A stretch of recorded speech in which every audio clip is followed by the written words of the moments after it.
Corey Graves starts the show and brings out AJ Styles and Cody Rhodes. AJ Styles signs the contract for their match at Backlash. Cody tells AJ this isn't a dream match, this is a must-win, and then he signs it as well. Then AJ would go on to tell Cody that his championship reign is going to end at Backlash.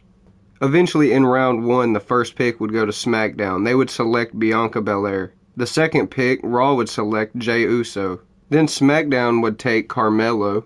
Then Raw would select Seth Rollins. Carmelo comes out and challenges Cody Rhodes to a match later on tonight. Cody accepts his challenge. Then we get Rey and Dragon Lee versus Phantasma. Eventually, Dragon Lee would pick up the win for his team. But after the match, Escobar comes down to the ramp. Escobar says he didn't attack Dragon Lee before WrestleMania, and shows the footage. It turns out it was Carlito, and then Carlito attacks Dragon Lee and dips. Then we got Braun Breaker versus Cedric Alexander. Squash match, Breaker would eventually hit a spear on Cedric and would get the win. In round 2 of the draft, SmackDown would take Randy Orton. Then Raw would get Braun Breaker.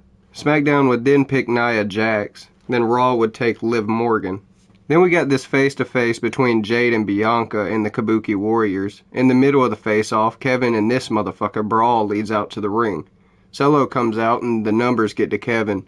Randy comes out and saves Kevin. In round 3 of the draft, SmackDown selects LA Knight. Raw picks Ricochet. Then SmackDown gets the entire bloodline.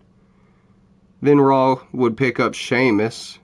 Then we would get Tiffany versus Naomi. Later on during the match, Nia Jax would come out of nowhere and would attack Bayley.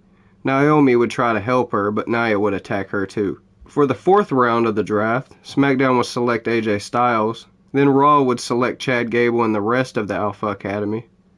SmackDown would then pick Andrade. Then Raw would pick up Kiana James. Then we would get Carmelo versus Cody Rhodes. Eventually, Cody would hit his finish and would pick up the win. After the match, Cody would catch AJ trying to sneak up on him. Then we would get a Cody and AJ face-to-face. SmackDown was alright.